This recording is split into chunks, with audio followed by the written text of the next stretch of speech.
ഇതെങ്ങനെയുണ്ട്? ഇടി മിന്നൽ മഴയോ ഓക്കെ. ഇനി കൊടുങ്കാറ്റ് വേണം. അയ്യോ വേണ്ടായേ. ഇവൻ ഇടി മാത്രം പോരാ, ഒരു ചവിട്ടും കൂടി കൊടുക്കാൻ വേണ്ട. ഇവൻ ചെയ്ത തെമ്മാടിത്തരം അറിയോ? പൊരനിറഞ്ഞു നിൽക്കുന്ന മൂത്ത സഹോദരിയെ കെട്ടിച്ചയക്കാതെ +2 പഠിക്കുന്ന അനിയത്തിയെ കെട്ടിച്ചയച്ചു. അതെന്നാ പണിയാണ് കാണിച്ചേ? അതെ, മൂത്ത പെങ്ങള് പൊരയല്ലേ നിറഞ്ഞു നിൽക്കുന്നത്, പക്ഷേ ഇളയവൾ വയറ് നിറഞ്ഞാ നിന്നിരുന്നത്. നല്ല കുടുംബ. ആ മുന്നേ നിനക്ക് എത്ര കുട്ടികളാ?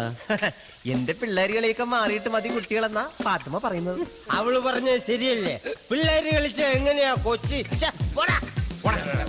നീ വിഷമിക്കണ്ടടാ. നീ വേണേ എന്റെ മോൻ മാത്തുക്കുട്ടി എടുത്തോ, നല്ല ബെസ്റ്റ് മുതല. അയ്യോ വേണ്ടേ.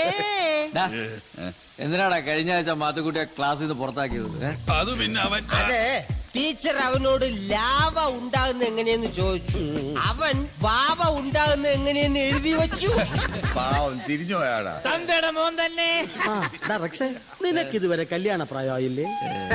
അവനിപ്പോഴും മധുരം 17 പ്രായം തോന്നിക്കാത്ത ജന്തു.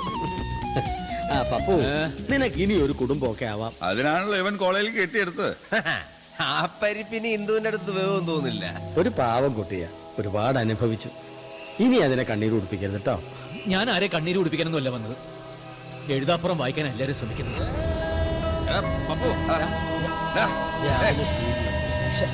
പപ്പു